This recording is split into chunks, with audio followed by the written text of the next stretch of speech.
আজকে আমাদের যে দাবি, এই যে গ্যাসের যে সিন্ডিকেট, এই সিন্ডিকেট কারা আপনারা জানেন যে এই এলপি গ্যাস আজকে বোতলে ভরে আজকে 2500 টাকায় যারা বিক্রি করছে, তাদের ভিতরে 1 নম্বর কোম্পানি হচ্ছে বসুন্ধরা গ্রুপ।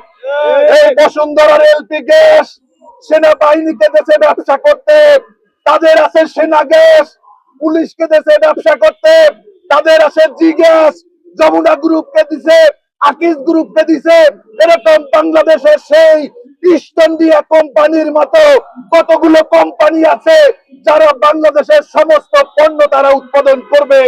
আর আমাদের সাধারণ মানুষ, খেটে খাওয়া মানুষ, যারা মহল্লার ভিতরে ছোট ছোট ঔষধের দোকান করত, হাড়ি পাতিলের দোকান করত, মুদি দোকান করত, তাদের সমস্ত ব্যবসা বাণিজ্য সব ধ্বংস হয়ে গেছে। বন্ধুরা আমার, আজকে বাংলাদেশকে বাঁচাতে হলে বাংলাদেশের মধ্যবিত্ত শ্রেণীকে বাঁচাতে হবে, নিম্ন মধ্যবিত্ত শ্রেণীকে বাঁচাতে হবে। যেই মানুষগুলো পেটে ভাত নাই কিন্তু গায়ের ভিতরে সে একটি ভালো জামা পরে আছে, কোন কর্মসংস্থান নাই কিন্তু এমএ পাস করে ঘুরে বেড়াচ্ছে, এই সমস্ত নিম্ন মধ্যবিত্ত পরিবারগুলোকে আজকে রক্ষার জন্য, তাদেরকে বাঁচানোর জন্য আগামী নির্বাচনকে আমাদের হাতিয়ার হিসাবে গ্রহণ করতে হবে। আমরা এই 54 বছরে দেখেছি বারবার যারা ক্ষমতায় গিয়েছে, নির্বাচন আসলেই তারা দ্রব্যমূল্যের ঊর্ধ্বগতি নিয়ন্ত্রণের কথা বলে, নির্বাচন আসলেই তারা বেকার ভাতার কথা বলে। আমরা দেখেছি খুনি হাসিনা 10 টাকা চাল খাওয়ানোর কথা বলেছিল, 80 টাকা খাইয়েছে। আমরা দেখেছি খুনি হাসিনা ঘরে ঘরে চাকরি দেওয়ার কথা বলেছে, ঘরে ঘরে চাকরি তো দূরের কথা, ঘরে ঘরে লাশ দিয়েছে, ঘরে ঘরে মামলা দিয়েছে, ঘরে ঘরে গুমের আসামি দিয়েছে।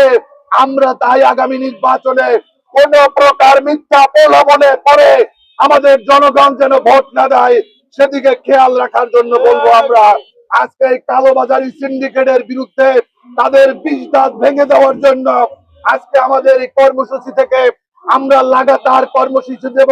আপনারা যারা সাংবাদিক বন্ধুরা আছেন, আমরা মনে করি এদেশের আজকে যারা সকাল বেলায় বাসা থেকে নাস্তা করে আসতে পারেননি, যারা গোসল করে আসতে পারেননি, যারা সারাদিনে মহিলাদের, আমাদের মা বোনদের কষ্টের কথা শুনতে শুনতে কান ঝালাপালা হয়ে গিয়েছে, যাদের 750 টাকার এলপি গ্যাস 2500 টাকায় কিনতে হয়, তাদের দৃষ্টি আকর্ষণ করে বলবো, লেবার পার্টির প্রত্যেকটা প্রোগ্রামে কষ্ট করে হলেও আপনারা থাকবেন এবং আমাদের এই বক্তব্য জাতির সামনে তুলে ধরবেন।